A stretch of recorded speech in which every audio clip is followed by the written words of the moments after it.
acceptable, irrespective of the fact that budget sheets were prepared earlier than what Congress Vice President said. And I do not think there is any misunderstanding in the minds of the Congress Vice President that Finance Minister has tried to beat his suggestion.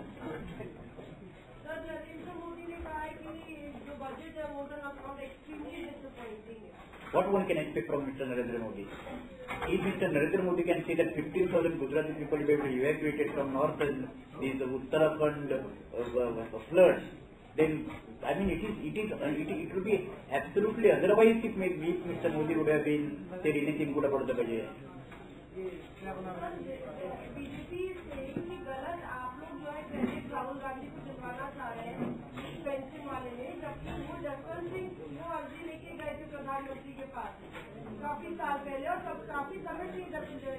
I'm not talking of.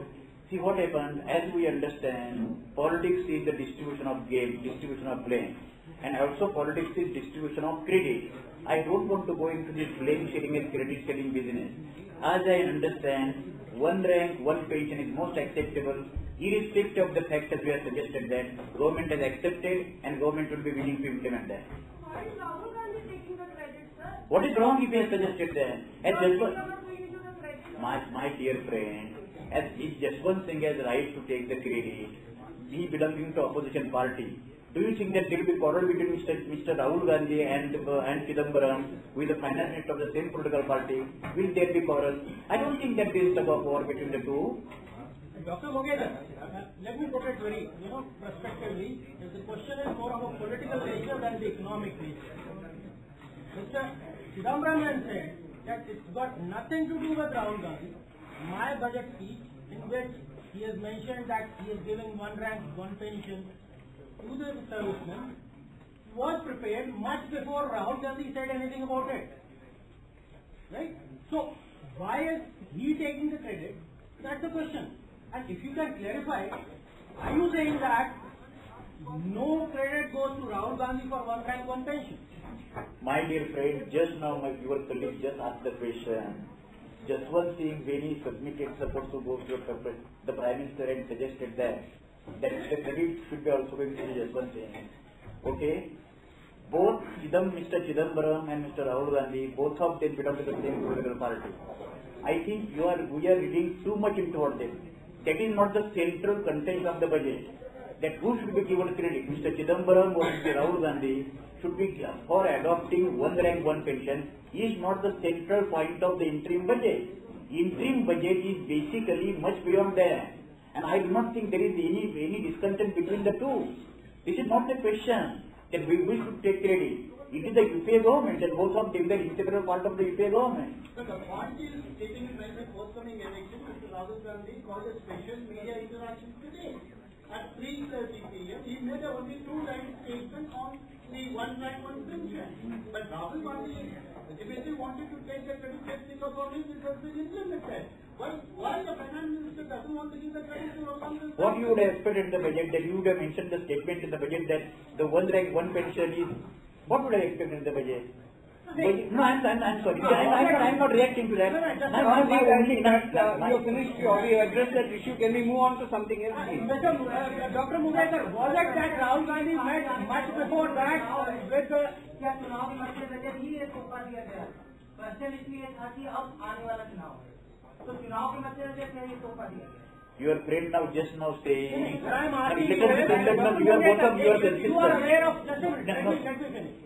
are aware of any situation, or you can consult your people and ask, did Rahul Gandhi met much before?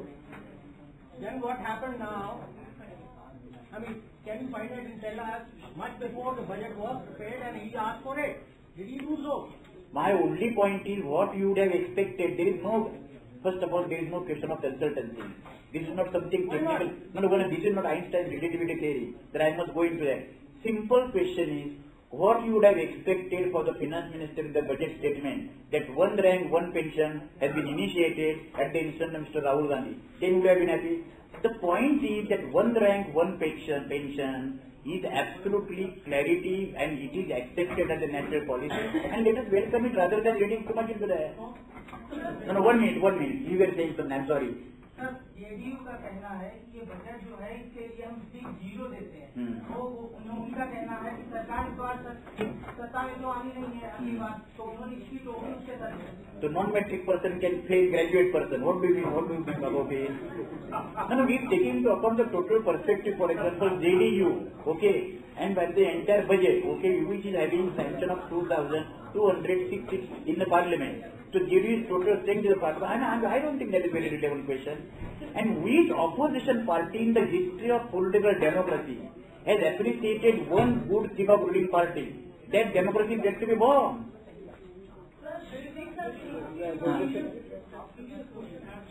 Serious question, huh? Now we are going to serious question.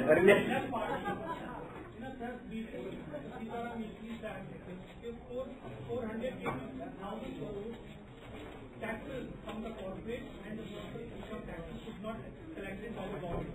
We finally increased this 2013 by 10,000 crores. Their argument is that it should have been collected.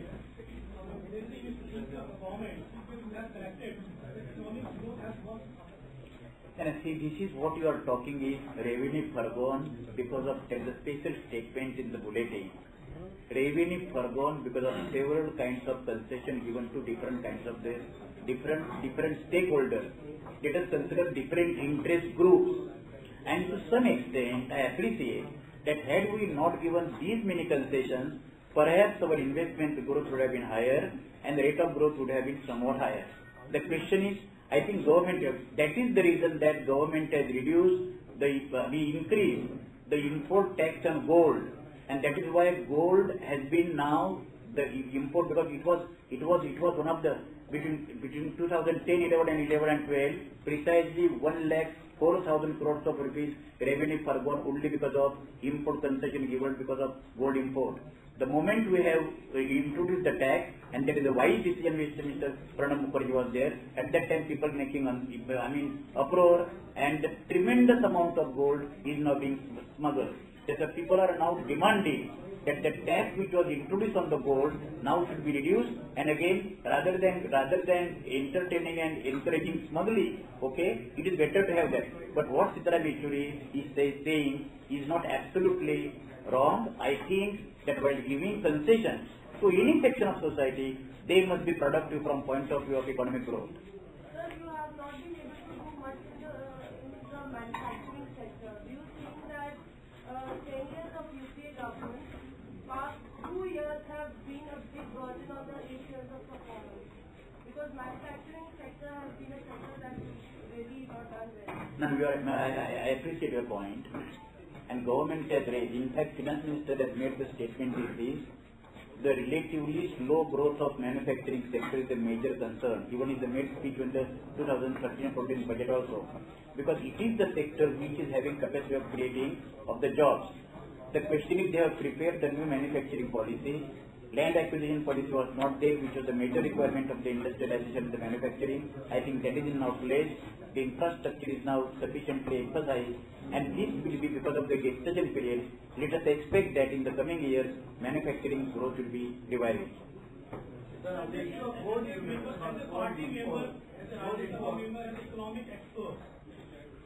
am economic expert. Oh, thank you very much. You have to observe in Indian economic conditions. There has been a lot of pressure, but the way Prime Minister handled the situation, how much mark you would like to give him? See, it was just like earlier I said, non-metric person giving about the graduation failure of passing. I don't want to go into these percentages. Just taking into account, let us clearly admit one fact, that I don't want to make it technical. I mean, you are all experts in that. But all conditions of the economy and going for higher rate of growth, controlling current account deficit, controlling fiscal deficit, reduction of rate of inflation, and making growth inclusive, this could be possible only in the golden age of John Robinson. No country in the world could find higher rate of growth without some sort of inflation. Now, fortunately, inflation has now come down 13% to 6%. That's what you argue is, I don't want to go into this argument of giving marks. I think during the last 10 years, I have got the growth rate of the 50s, 60s, 70s, 80s, 90s, 2000 and 2004, 5 to 2011 and 12. For the first time during last 10 years with all difficulties, rate of growth Indian economy has seen 9.6%. And also simultaneously 14 crores of people have been lifted above the poverty line. That's why it is a legitimate case with all difficulties, all accusations, all counter accusations.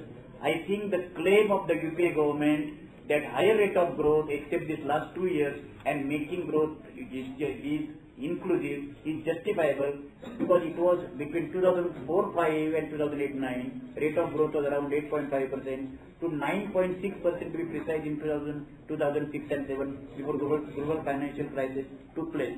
Even during global financial crisis, rate of growth was 6.7% next to China only. That's why let us not go for this. I think with all the difficulties, India was the only economy after China which was kept immune, because despite the pressure of world financial crisis, where economy were crumbling, 17 European economies were having negative rate of growth. Italy, Spain, sovereign debt crisis. I think that Prime Minister and his Finance Minister, they have done commendable job again within the constraints. Sir 2004 में आपकी सरकार बनी थी, उस समय आपने वादा किया था कि महंगाई कम करेगी। 2009 में आप आते हैं, आप कहते हैं कि 100 दिन में महंगाई कम करते हैं। आनंद सिंह गुप्ता की एक रिपोर्ट 2007 में जब उन्होंने पार्लियामेंट में प्रस्तुत किया था तो दयनीय स्थिति बताई थी कि 87 करोड़ लोग 20 रुपए भी नहीं कमाते हैं। आज भी आपके फिनांस मिनिस्टर ये कहते हैं कि महंगाई चिंता का विषय है। तो क्या माना जाए कि आप महंगाई को काबू में नहीं कर पाए? आज भी दयनीय स्थिति बनी हुई है। देखिए, to be honest to myself, okay, for time being, let us admit that inflation is still a subject of worry. But if we take the graph of inflation, okay, now Mr. Raghuram Rajan, Reserve Bank of India Governor, is rightly taking consumer price index number as the proper indicator of the inflation rather than wholesale price index number. Now we are measuring inflation and wholesale price index number. If we take right from 2004 to 2000, even up to January 2014, we shall find that inflation continuously has been changing. Onion prices, for example, were selling 80-90 rupees per kg. Now it is 12 rupees kg, because food inflation, core inflation, okay? That's why the question is, inflation is still the concern, but with this Rabi season which is coming, particularly rice and wheat, both of them taken together,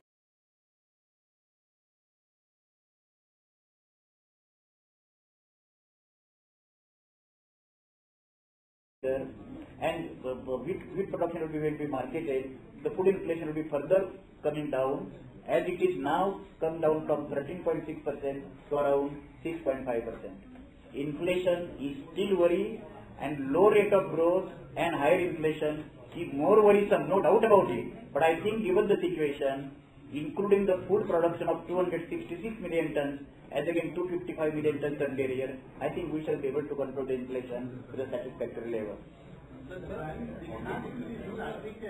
During 2012 December, 4,82,000 crore rupees, and 2013 December, 5,10,000 crore rupees. The income tax supposed to be collected from the corporate houses and industries have not collected. The money could have been collected by the government. It could have been invested in PSUs and create more employment opportunity. 10 years back, the employment growth was 2.26%, whereas now it has come to 0.8%. What do you say? No. Finance Minister had further made the statement to complete what you said. Finance Minister said that there was no sufficient staff to make the recovery of the income tax. What you say is absolutely right. Government should have income tax to the level of 4 lakhs or 5 lakh crores of rupees is not collected. One reason being there is no sufficient income tax staff is absolutely unacceptable, and government will be making the efforts. So far growth is concerned, since beginning I think they have addressed this question. Now they have excise duty, because there are no major changes in the tax laws being the interim budget. That's why what happens is they have made reduction in excise duty from 12% to 10%, basically for the small and medium minor industries. I think, and I have been arguing continuously, that the small, medium and minor manufacturing sector should be given proper attention, because that will be the stimulating growth. I think what you say is the concern, and without hesitation I say that the government must address this concern that how growth will be proportionately creating employment. Because as you know that as we see over a period of time, elasticity of employment with respect to growth, that is proportionality. That's the last question. Proportionality between the increase in the rate of growth and the rate at which the employment is increasing, as all of your experts, is known as elasticity of employment with respect to growth. It is declining, that is not satisfactory, and that is why the prime is correct at least one interim measure. The entire budget will be presented, I think I hope more measures. But at this point of time, he has taken correct steps at least to reduce the excise duty from 12% to 10%. To some extent it will help to revive the employment generation. Last question.